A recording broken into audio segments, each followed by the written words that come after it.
Hi there, friends. Welcome back to another episode of Generation Films. My name is Alan. So when The Mandalorian first came out, one of the biggest questions I had was why are a bunch of Weequays guarding the baby Yoda in the first place? Weequays are generally low-level enforcers or pirates that only care about money. The Imperial client clearly has enough credits to purchase a baby Yoda, so why wouldn't the Weequays just sell the baby Yoda to him? Luckily, some of our fans pointed out that I was wrong. Those Weequays were actually Niktos, and that's when things started clicking for me, and I also started smelling something that was burning, which is usually what happens when I come up with a really good Star Wars theory that I think has some potential. Why are the Nikto important? Well, let's look at their story. Both by appearance and by their backstory, the Nikto weren't all that different from the Weequay. These aliens were from the desolate planet of Kintan, located in Hutt space, and unfortunately, as a species, they were never really able to establish much of a government or economy on their own. A supernova had affected the planet tens of thousands of years ago, making Kintan a pretty terrible place to try to grow a civilization. Then there's the fact that the Nikto evolved into three separate subspecies. First you had the red, who I imagine tastes like strawberries, and the green, who I imagine tastes like apples, and the mountain Nikto, who I imagine tastes like rocks. But this unfortunate schism also created a lot of conflict and tension amongst the Nikto people. And of course, like any species in the Hutt space territory that couldn't get their act together, the Nikto quickly became dependent on the Hutt cartels for trade and forced protection. Aside from a few Nikto who were recruited into the Jedi Order like Ima-Gundy, the majority of Nikto ended up living in poverty on Kintan or working as servants for the Hutts. Well, in truth, the Hutts basically enslaved them, and the Nikto became a common sighting in your average Hutt entourage, along with Turtle and Johnny Drama. During the reign of the Galactic Empire, Emperor Palpatine wisely chose not to invade Hutt space. The threat of invasion was always there because, he's Palpatine, but he realized that the whole area was a lot more trouble than it was actually worth. Hutt space was full of criminals, pirates, and other scum that the Empire hated, and in truth, only the Hutts could seem to control them. The Empire much rather have all these scumbags contained within Hutt space and let the cartels deal with them in the first place. Equally as important, the Hutts were generous with their tithes and taxes that came in the form of all sorts of luxuries like spices, exotic arts, weapons, and of course, slaves. For many historians, the Empire's relationship with the Hutts is a prime example of the hypocrisy of Palpatine's New Order. But as most jaded enforcers of the law know, it's better to have the underworld run by a powerful boss that can be held accountable and control the situation than have a dozen more ambitious and younger underbosses vying for power. The latter creates chaos and a lot more violence, which no one really wants. Now, when Princess Leia mounted that giant slug Jabba and choked him out with an iron chain, she unknowingly set forth a series of events that would completely destabilize the Hutt's criminal enterprise. Immediately after the news of Jabba's death reached the rest of the cartel, the Hutts rushed to the wreckage of the Katana, which was Jabba the Hutt's luxury yacht, to find clues on how he died. And they also wanted to know if he had dictated how his property and title should be transferred in a will. All they managed to find was a hollow recording of a very scantily clad Leia choking out their leader. The video circulated amongst the Hutt clan's higher-ups, and there was an attempt to destroy the recording because it exposed just how vulnerable and easy it was to kill a Hutt. Believe it or not, the Hutts were previously seen as formidable warriors. Their blaster-resistant skin, regeneration abilities, and redundant organs made them relatively difficult to kill. But the hollow recording of Leia says otherwise, which, on a side note, made her kind of a hero to all of the species that were enslaved by the Hutts. As a matter of fact, the Nikto saw Princess Leia not as a princess or a general or a senator, but as the Hutt Slayer, and they thought that was the best title they could give someone. And this was really bad news for the Hutts because their authority over their slaves, like the Nikto, was based on fear. Combined with the collapse of the Empire, the Hutt cartels quickly started losing control over their territories and eventually even their subjects. The Nikto would rise up against their Hutt oppressors and gain their freedom. And then they would become basically criminals and gangsters, just like the Hutts before them. Amongst their ranks was one particular Nikto called Rin Rivendell. He, like many, Nikto freed himself after the collapse of the Hut cartels and established his own small criminal enterprise. And for many years, he was just a lowly, unknown spice dealer. But somewhere along the lines, he received billions of credits from a very secretive organization known as the Maxine Warriors. Basically, this is the Star Wars criminal enterprise equivalent of a huge influx of venture capitalist money. Now, the Maxine Warriors were named after an ancient cult of warriors that were long gone from the Republic. This new iteration was basically a paramilitary organization that was sponsored loosely by some very influential senators in the centrist party in the New Republic. They wanted to return the Republic back to the imperial days, and they're seeking to undermine the democracy of the New Republic. Overnight, Ren Revindi's cartel exploded in size and expanded their operations across Hutt space and beyond.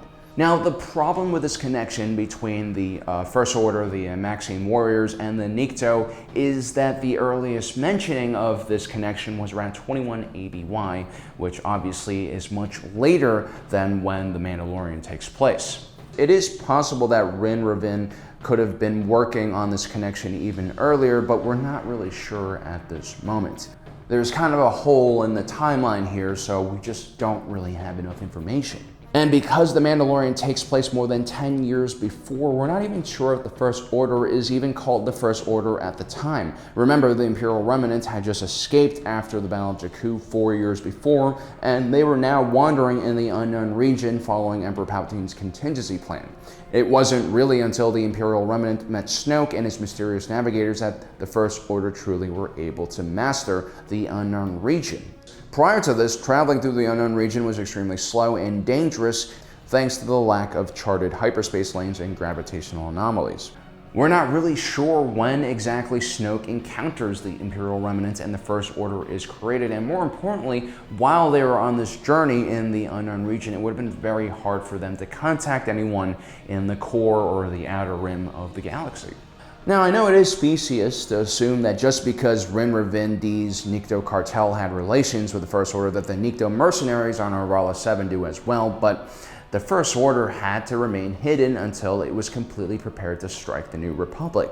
Which is why during its time in exile, it oftentimes did use criminal organizations like the Nikto to basically carry out whatever mission they had. The Nikto had more or less replaced the Hutts all across their former territory and were one of the most powerful criminal races, so it's definitely very likely that there is a connection somehow. The scene of the Nikto mercenary compound on Arvala 7 still raises a lot of other questions. If it indeed was the First Order who paid the Nikto to most likely hide and protect Baby Yoda on this planet, what does that say about the client who clearly is ex-Imperial and not necessarily a part of the First Order? Now, at this point, if you're an Imperial and you're not on that voyage with the rest of the Imperial Remnant, you most likely have been left behind and now are freelancing, aka, running around like a warlord. Sure, there might be one or two factions still left, but the client and his stormtroopers are clearly keeping a low profile even if they are on the edge of New Republic space. Of course, the client could be some secret kind of agent that has been left behind by the Imperial Remnant to carry out some kind of task, which could explain why, unlike other Imperials left behind, he wasn't acting like a warlord and seizing territory and, killing people. Clearly, the clandestine nature of his operation means that he's trying to play a longer game. It is good to restore the natural order of things after a period of such disarray. Don't you agree? But then there's another issue. In the unknown region, while the First Order is being formed, there is an internal struggle between the old guard and the new guard of the First Order. The new guard was made up of bloodthirsty individuals like Hux and Captain Phasma. They believed that the Empire had failed because it was flawed and antiquated. Hux was clearly a technocrat and had built upon his father's legacy in creating the highly programmed First Order Stormtrooper.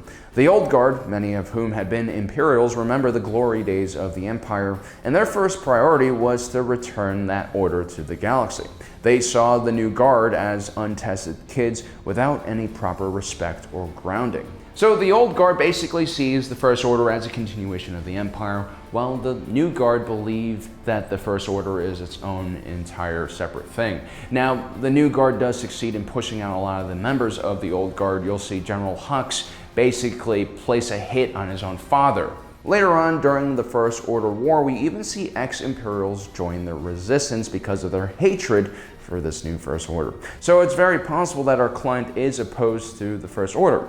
Whether he knows who he's stealing from or not is a whole nother issue. Now, another thing I noticed in the most recent episode is that Dr. Pershing, who clearly is motivated to protect the Baby Yoda, has the little green guy strapped onto a table where his body is getting scanned. I can't really make out what exactly those readings say, but they are remarkably similar to another display we see in Episode 1 Phantom Menace, when Qui-Gon Jinn sends Obi-Wan Kenobi a sample of Anakin's blood for midichlorian level tests. I wouldn't be surprised if what we're seeing being done to Baby Yoda is basically a midichlorian level blood test. If the Doctor is to be believed, the Baby Yoda would have been killed under the client's order, but the Doctor stepped in and saved them. How the Baby Yoda would have been killed, most likely in an autopsy or some kind of more intrusive process where they're basically just cutting open the Baby Yoda, which I know is a very terrible image. But, look how cute that thing is. But, that is one way you could figure out how something works, by cutting it open. A much less intrusive procedure, of course, would just be a simple blood sample. Another interesting observation about the Baby Yoda is the fact that he's only 50 years old, and it's not really known what exactly the life cycle of his species is, and when he'll reach adolescence or even adulthood. Baby Yoda clearly is still a toddler, so while Baby Yoda might not be facing a reincarnated Emperor Palpatine in Rise of Skywalker, he might be around in one way or another for the next 1,000 years. That is, if the Mandalorian can keep him safe. Anyway, I'm truly excited to see what the next episode of The Mandalorian has in store for us. So there you have it, guys. That's kind of my theory on the connection between the First Order and this Nikto mercenary clan. Clearly, there's some underlying larger story tying the Baby Yoda arc with the larger struggle between, the New Republic, the First Order, the Imperial Remnants, and the Resistance, and all of these various factions. Well, guys, let me know in the comment section below what you think. Don't forget to subscribe and hit that notification button. And as usual, my name is Alan, reminding you that life is a movie, and you are the protagonist.